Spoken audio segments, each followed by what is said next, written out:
একজন নারী সারাদিনে 20,000 ওয়ার্ড ইউজ করে, সেখানে একজন পুরুষ সারাদিনে মাত্র 7,000 ওয়ার্ড ইউজ করে। তো পুরুষটি যখন অফিস যাচ্ছে তখন স্বাভাবিকই 7,000 ওয়ার্ড ইউজ হয়েই যায়। বাট একজন নারী যে ঘরে থাকে, তার হাজব্যান্ড ঘর থেকে অফিস চলে যাচ্ছে, ছেলে মেয়ে স্কুলে চলে যাচ্ছে, ঘরে সারাদিন কাজকর্ম নিয়ে রয়েছে, প্রতিবেশীর সাথেও সেরকম দেখা সাক্ষাৎ হয় না, তাহলে তার ওই 20,000 ওয়ার্ড খরচ হবে কি করে? সাইকোলজি বলছে এই 20,000 ওয়ার্ড যদি কোনো মহিলার জীবন থেকে খরচ না হয় পার ডে হিসেবে, তাহলে কিন্তু তার মাইন্ডে এফেক্ট পড়তে পারে। তার জন্যে প্রত্যেকটা পুরুষ বা প্রত্যেকটা স্বামীর উচিত তার স্ত্রীকে যথেষ্ট পরিমাণ সময় দেওয়া, অন্তত সারাদিনে 30 থেকে 40 মিনিট সময় দেওয়া, তার কথা শোনা, তার সাথে নিজের জীবনের উপলব্ধি শেয়ার করা, সারাদিনটা কিভাবে কাটিয়েছে সেটা শেয়ার করা এবং তার কথা শোনা, তার বিশ্লেষণ শোনা এবং তাকে সময় দেওয়া। না হলে সাইকোলজি বলছে তোমার স্ত্রীর মাথায় কিন্তু এফেক্ট পড়তে পারে। তাহলে ভেবে নাও, বাইরে রাস্তায় গিয়ে বন্ধু বান্ধবের সাথে পাড়ার মোড়ে আড্ডা মারবে, না নিজের স্ত্রীকে 30 থেকে 40 মিনিট সময় দেবে, তাকে জিজ্ঞেস করবে তুমি সারাদিন কি করলে। Hello everyone, this is Ivy, welcome back to my channel Isa's diaries এর নতুন সকালে তোমাদের সকলকে ওয়ার্ম ওয়েলকাম জানাই। শীতকালের দিনে যত তাড়াতাড়ি চান করবে তত ভালো। তো আমি সকাল সকাল চান করে উঠে আমার নিজের হাতে বানানো গোলাপ জল বা বলতে পারো গোলাপ দিয়ে বানানো হালকা যে লাইট ময়শ্চারাইজারটা বানিয়েছিলাম, সেটা আমি গায়ে, হাতে, পায়ে, মুখে সমস্ত জায়গায় আস্তে আস্তে মেখে নিলাম। কারণ this one is giving me a light moisturise experience overall the body, and এটা আমাকে এতটা লাইট ফিল করায়, কোনো রকম চ্যাপ চ্যাপ নেই, আর এতটা গ্লো করে কি বলবো। দেখো আমি লাগিয়েছি, লাগাবার পর তোমাদেরকে ভালোভাবে দেখিয়ে দিচ্ছি, পাটা আর মুখটা এতটা গ্লো করছে। যাই হোক, হালকা হালকা রোদ্দুর উঠেছিল, আর সেখানে বসে বসে চান করার পর গায়ের মধ্যে ময়শ্চারাইজার লাগাতে বেশ ভালো লাগছিল। শীতকালে চান করার পর একটুখানি রোদ পেলে ভীষণ ভালো লাগে, ঠিক যেমন গরম ব্রেডের ওপরে বাটার লাগালে এবং চিনি দিয়ে গোলমরিচ দিয়ে খেতে ভালো লাগে, ঠিক তেমন। যাই হোক, গাটা তো বাটারি সফট হয়েই যাচ্ছে, কিন্তু মুখটা কেন বাদ গেলে চলে, তো মুখের মধ্যেও ময়শ্চারাইজারটা লাগিয়ে নিলাম। মুখটা খুব ফ্রেশ ফিল হয়। আমি বলছি না এটাতে খুব তুমি ফর্সা হয়ে যাবে, তোমার গ্লো বৃদ্ধি হবে, সেই সমস্ত কিছু আমি এখনো পর্যন্ত অবজার্ভ করিনি। ও হ্যাঁ, অবজার্ভ করতে গিয়ে আমার একটা কথা বলতে গিয়ে একটা কথা মনে পড়লো। আমাকে গতকাল একজন কমেন্ট করেছে, এত জ্ঞান দেন কেন? আমি জ্ঞান দিই না, আমি আমার জীবনের উপলব্ধি শেয়ার করি। আমার নিজের জীবনে আর যেগুলো ঘটেছে বা নিজের জীবন দিয়ে আমি যেগুলো শিখেছি বা আমার আশেপাশে দেখে আমি যে নলেজটা গ্যাদার করেছি, সেগুলো শেয়ার করার চেষ্টা করি। আমি চেষ্টা করি আমার নিজের মধ্যে থাকা যে থটটা, যে চিন্তা ভাবনাটা, সেটা সবার মধ্যে স্প্রেড করে দেওয়ার, পজিটিভিটিটা সবার মধ্যে স্প্রেড করে দেওয়ার, নিজের পজিটিভ চিন্তা ভাবনাটা সবার মধ্যে স্প্রেড করে দেওয়ার, যাতে আমার পজিটিভ জিনিসটাকে শুনে, আমার পজিটিভ জিনিসটাকে নিয়ে অন্য কেউ পজিটিভ ভাবতে পারে বা পজিটিভভাবে চলতে পারে। That's it. জ্ঞান দেওয়ার জন্য আমি জ্ঞানগুরু নই, আমি কোনো কথাবাচক নই, আমি কোনো রকম স্পিচও দিই না, কোনো নেতাও নই যে জ্ঞান দেবো। জ্ঞান দেবার আমি কে? আমার কি সেইটুকু ক্ষমতা আছে যে আমি জ্ঞান দেবো? আমার অত ক্ষমতা নেই। আমি আমার নিজের জীবনের উপলব্ধিটা আমার ভিডিওর মাধ্যমে শেয়ার করার চেষ্টা করি শুধুমাত্র। যাই হোক, আমি আবার আজকের টপিকে ফিরে আসছি। একটা সাইকোলজি টেস্ট হয়েছিল নারী আর পুরুষ উভয়ের ওপর, এবং সেখানে বলছে নারীরা অবভিয়াসলি বেশি কথা বলে, পুরুষরা কম কথা বলে। তো একটা গড় হিসেবে ধরে নিচ্ছে যে একটা পুরুষের 7,000টা ওয়ার্ড সারাদিনে খরচা করা পর্যাপ্ত পরিমাণ, এবং সেটা খরচা করলে সে নর্মাল থাকবে। হয় না, কথা না বললে, কথা না শেয়ার করলে তুমি কখনো ভালো থাকো না। যে নিজের মধ্যেই সমস্ত কিছু আটকে রাখে, শেয়ার করে না কথা, নিজের মনের ভাবটা শেয়ার করে না, কারোর সাথে গল্প গুজব করে না, তার মধ্যে কিন্তু ভেতরে গুমড়ে গুমড়ে থাকার ভাবটা অনেক বেড়ে যায়। সেরকমই নারীদের মধ্যে 20,000 লিমিট দিয়েছে। তার মানে নারীরা কতটা বেশি কথা বলে বুঝতে পারছো? তোমার একটা পুরুষের 50%, পুরুষ একটা নারীর থেকে তার 50%ও কথা বলে না, তারও কম কথা বলে। তো সে অফিস যাচ্ছে, 4-5টা লোকের সাথে ওঠা বসা করছে, কালিগস রয়েছে, 7000 ওয়ার্ড তো তার এমনি চুটকি বাজিয়েই শেষ হয়ে যাবে। বাট একজন নারী যে ঘরে রয়েছে, যে অফিস যায় না, যে তার স্বামী ঘর থেকে সকালবেলা বেরিয়ে গেল অফিসে, সকালবেলা কতটুকু আর কথা হলো, চা নাস্তা টিফিন এই সমস্ত বানাতে বানাতেই তার সময় চলে গেল, তাড়াহুড়ো ছোটাছুটিতে তার ছেলে মেয়েকে স্কুলে পাঠিয়ে দিল। তারপরে সারাটা দিন সে একা, সে ঘরে এলো, কাজের লোক এসে হয়তো 8 ঘন্টা একটুখানি কাজ করে দিয়ে চলে গেল। কিন্তু তার প্রতিবেশীর সাথেও যে সারা জীবন তার প্রতিবেশীর সাথে সবসময় দেখা সাক্ষাৎ হবে, কথাবার্তা হবে, সেরকমটাও নয়। বা সবাই ফোনের মধ্যে গেঁজাতে থাকবে, এরকমও নেচারটা সবার মধ্যে নেই। তাহলে একটা নারী 20,000 ওয়ার্ডটা খরচ কোথায় করবে? তার 20,000 ওয়ার্ডটা কথা কোথায় বলবে? তার জন্যে প্রত্যেকটা পুরুষ মানুষকে রিকোয়েস্ট করা হচ্ছে যে তারা যেন অন্তত অফিস থেকে এসে 30 থেকে 40 মিনিট তার স্ত্রীর সাথে সময় দেয়। তার স্ত্রীকে রুটি করা তরকারি করা থেকে বার করে নিয়ে এসে একটু বসিয়ে তাকে বলো তোমার সারাটা দিন কেমন কাটলো, কিভাবে কাটলো, এটা জিজ্ঞেস করে। তুমি যদি তোমার স্ত্রীকে জিজ্ঞেস করো তোমার সারাটা দিন কেমন কাটলো, দেখবে সে কত সুন্দর বিশ্লেষণ করে এবং প্রত্যেকটা জিনিস আস্তে আস্তে এক্সপ্লেনেশন দিয়ে তোমাকে বলবে। কিন্তু অপরপক্ষে তোমার স্ত্রী যদি তোমাকে জিজ্ঞেস করে হ্যাঁ গো তোমার সারাদিন কেমন কাটলো, তুমি তখন কিন্তু 2 সেকেন্ডের মধ্যে ওই কোনো রকমে উত্তরটা দিয়ে দেবে। এটাই স্ত্রী পুরুষের তফাৎ।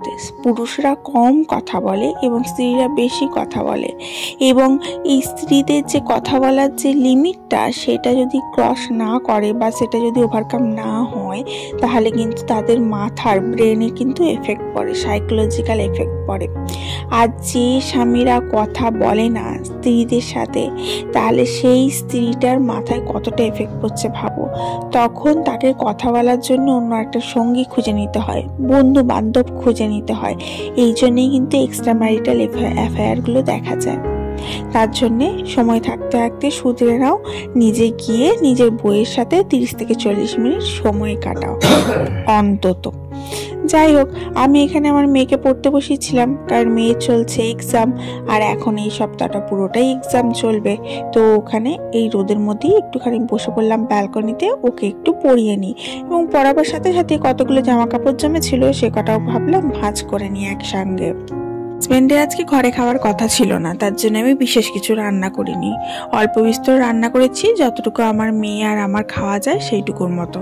তারপরে দেখি হঠাৎ করে তিনি এসে হাজির, এবং সে বলে তার কোমরে প্রচুর পেন হচ্ছে এবং তার জন্য সে বসে থাকতে পারছে না, তাই সে অফিস থেকে চলে এসছে অ্যান্ড সে লাঞ্চও করবে আর তার কোমরটাও মালিশ করে দিতে হবে। তাই আমি বললাম ঠিক আছে তুমি হাত পা ধোও গিয়ে, তারপরে আমি আসছি। আর এদিকে মেয়ের পড়ানোটা কমপ্লিট করিনি, তারপরে উঠবো। বাচ্চাদের কি হয়, আমি যদি উঠি না ও আর পড়বে না, ওর একটা অভ্যাস আছে আমি যতক্ষণ বসে থাকবো ততক্ষণ ও পড়বে, আর আমি যদি উঠে যাই তখন আর পড়বে না।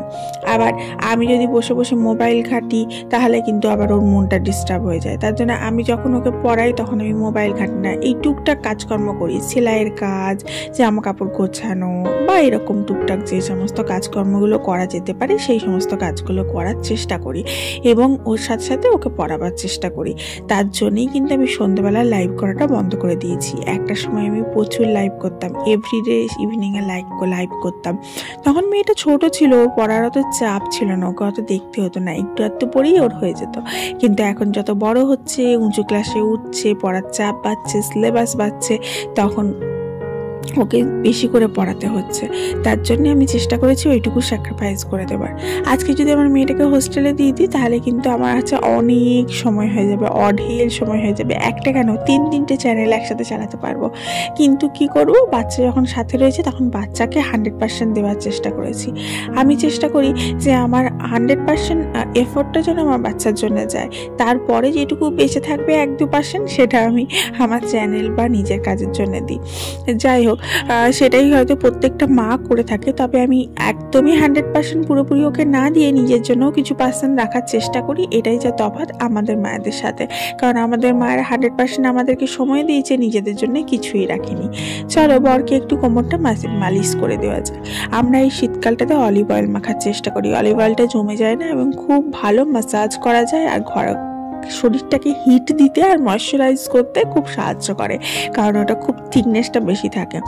এর তুলনায় তুমি যদি কোকোনাট অয়েল লাগাও, কোকোনাট অয়েল জমে যায়, সেটাকে আবার গরম জল দিয়ে গলাতে হয় অ্যান্ড খুব লাইট হয়, যে স্কিনের সাথে খুব তাড়াতাড়ি অ্যাবজর্ব হয়ে যায় এবং স্কিনটা শুকিয়ে যায়। তারপরে তোমাকে বডি লোশন, বডি অয়েল এই সমস্ত কিছু লাগাতে হয়। ইভেন তুমি যে বডি অয়েলগুলো আমরা ন্যাচারালি ইউজ করে থাকি সেই বডি অয়েলগুলোও যদি গায়ে লাগাও দেখবে খুব তাড়াতাড়ি অ্যাবজর্ব হয়ে যায় এবং শুকিয়ে যায়। কিন্তু এর জায়গায় যদি তুমি অলিভ অয়েল ইউজ করো না, তাহলে দেখবে এটা কিন্তু থিকনেসটা অনেক বেশি, অনেকক্ষণ বেশি ময়েশ্চারাইজ লাগে তোমার স্কিনটাকে এবং জমেও যায় না, সব থেকে ভালো প্লাস পয়েন্ট। যাই হোক, আমি এখন আমার বডির কোমরটাকে ম্যাসাজ করে দিচ্ছি, আর যতক্ষণ ম্যাসাজটা করছি তোমরা ঝটাপট লাইক করে দাও দেখি। শুধু দেখি তাকি দেখলে আর আমার কথা শুনলে হবে? এখনই লাইক করো, ভিডিওটা একটু শেয়ার করে দাও বন্ধু বান্ধবের সাথে, আর চ্যানেলটা ঝটাপট সাবস্ক্রাইব করে নাও। জানো তো শরীরে ম্যাসাজ করা ভীষণ ভালো একটা উপকারের দিক। তুমি যদি শরীরে ভালোভাবে ম্যাসাজ করতে পারো, নিজে না করতে পারো অন্য কাউকে দিয়েও করাতে পারো, তাহলে কিন্তু ব্লাড সার্কুলেশন ভীষণ ভালো হয়, শরীরের স্কিন ভালো হয়, আর শরীরের যে টিস্যুগুলো থাকে সেগুলোও কিন্তু উজ্জীবিত হয়ে যায়। সুতরাং তুমি যে তোমার যদি সময় থাকে নিজে ম্যাসাজ করে নাও, অথবা কাউকে দিয়েও করাতে পারো। আমি যখন ছোট ছিলাম তখন দেখতাম আমাদের পাশের বাড়িতে যে কাকিমা আছে, ওই কাকিমা তার কাজের লোককে দিয়ে ম্যাসাজ করাতো। দেখতাম যে কাকিমা শুয়ে পড়তো, কাজের লোক যে ছিল, কাজের দিদি ছিল, সে ম্যাসাজ করে দিত। আবার কখনো তার বর এসে ওই কাকুকেও ম্যাসাজ করে দিত, মানে কাকিমার বরকেও ম্যাসাজ করে দিত ওই কাজের দিদির বর এসে। তো এই যে ম্যাসাজ জিনিসটা, এটা কিন্তু খুব ইম্পর্টেন্ট। আবার তুমি ভুলভাল ম্যাসাজ করলেও কিন্তু চলবে না। তো আমার বরের এখানে কোমরটা আটকে গেছিলো, মানে ঠান্ডা পড়ছে তো কোমরে প্রচুর ব্যথা শুরু হয়ে গেছে। ও চেয়ারে বসে বসে কাজ করে, তো ওই জন্য কোমরে ব্যথা করে খুব। তো আমি এখানে খুব ভালো করে ম্যাসাজ করে দিলাম, আর ম্যাসাজ জিনিসটা আমি খুব ভালো করে জানি, কারণ এটা নিয়ে আমি প্রচুর ভিডিও দেখেছি, আমার ঠাকুমার কাছে শিখেছি। আমার ঠাকুমা ভীষণ ভালো ম্যাসাজ করে হ্যান্ড। আমি জানি যে কিভাবে ম্যাসাজ করতে হয় আর কতটা ম্যাসাজ করতে হয় আর কেমন করে করতে হয়, তার জন্য আমার কাছে এটা খুব ইজি। আমি নিজের করি আর হাজব্যান্ডকেও মাঝে মাঝে করে দিই। কিন্তু তোমরা যদি পারো তাহলে তোমরা তোমাদের বউকে একটু করে দিও ম্যাসাজ, এবং বউকে বলো তোমাদেরকেও করে দিতে, বা বউ যদি থাকো তাহলে তোমার বরকে বলো তোমাকে একটু ম্যাসাজ করে দিতে, এবং তুমিও তোমার বরকে একটু করে দিও। যত্নতে ভালোবাসা কিন্তু বাড়ে। এই যে আমার ওয়াশিং মেশিনটা দেখছো, এই মিক্সি মেশিনটা, এই মিক্সি মেশিনটা জানো তো অনেক পুরনো। আমার নয়, এটা আমার মায়ের। আমার মা ইউজ করেছে বহুত দিন। তারপরে আমি বিয়ে হবার পর, সংসার করার পর, নতুনভাবে যখন সংসার পাতলাম তখন একটা মিক্সি মেশিন দরকার ছিল। তখন আমার মায়ের কাছে যেহেতু দুটো ছিল, আমার মা একটা আমাকে দিয়ে দেয়। কিন্তু এটা অনেক পুরনো, কিন্তু এটাকে আমি খুব ভালো করে যত্নে রেখেছি বলে, ভালোবাসা দিয়ে রেখেছি বলে এটা কিন্তু এখনও এত ভালো আছে। নাহলে কিন্তু এটা কিন্তু এত ভালো থাকতো না বা এত সুন্দর থাকতো না। তো এই যে মেশিনটাকে আমি যত্ন করছি তার জন্যই তো ভালো আছে। সেরকমই তোমার পাশে থাকা বা সঙ্গে থাকা মানুষগুলোকে যদি যত্ন করো তবেই তো ভালো থাকবে সম্পর্কগুলো, এটাই বোঝাবার চেষ্টা করছি। যাই হোক, আমি এই মিক্সি মেশিনটাকে একটা স্কচ ব্রাইট দিয়ে ভালোভাবে পরিষ্কার করে নিচ্ছি, এবং এটা পরিষ্কার করার সাথে সাথে এর সাথে থাকা যে তারটা সেটাও পরিষ্কার করতে হবে, না হলে কিন্তু ওটা পরিষ্কার না করলে কিন্তু এটা অসম্পূর্ণ থেকে যাবে। এবং ভেতরে দেখবে মিক্সি করার পরে অনেক সময় জল জমে যায়, সেই জলের নোংরা জমে যায়, কালো কালো দাগ জমে যায়। তো সেইগুলো একটা চামচ নিয়েছি, চামচের মধ্যে একটা কাপড় লাগিয়েছি, ভিজে কাপড়, এবং সেটা দিয়ে ভালো করে পরিষ্কার করে নিলাম। তারপরে সেই চামচের পিছনেই স্কচ ব্রাইটটা লাগিয়ে ভালোভাবে ঘষে পরিষ্কার করে নিলাম। এরপরে একটা ভিজে কাপড় দিয়ে আমি ভালো করে মুছে নেব, তাহলে এটা পুরোপুরি ক্লিন হয়ে গেল। আর দেখেছো একদম পুরো নতুনের মতো লাগছে। মানে এটা মুছবো, তারপরে দেখো ভেতরটা দেখেছো, আমি দেখালাম একদম পরিষ্কার হয়ে গেছে, কোনো নোংরা নেই। এবং এটা মোছার পর দেখো একদম ক্লিন লাগছে, একদম চকচক করছে নতুনের মতো। আমি অবাক হয়ে যাই, এটা কত বছরের পুরনো যে কি বলবো। আমার মা কত বছর ইউজ করেছে, তারপরে আবার আমি ইউজ করছি, কিন্তু এখনো ভালো আছে। আসলে শুধু যত্ন বলে নয়, যেগুলো পুরনো জিনিস সেগুলো কিন্তু খুবই খুবই ভালো, কারণ সেগুলো খুবই ভালো জিনিস দিয়ে, মেটেরিয়াল দিয়ে তৈরি হয়। আজকালকার যেগুলো নতুন জিনিস সেগুলো তো বুঝতেই পারছো কমজোরি হয়। যাই হোক, চলো লাঞ্চটা সেরে নিই। এবং এখানেই বিদায় নিচ্ছি। দেখা হচ্ছে কালকে। ভালো থেকো সবাই, লাভ ইউ অল, আর একটু যত্ন নিও।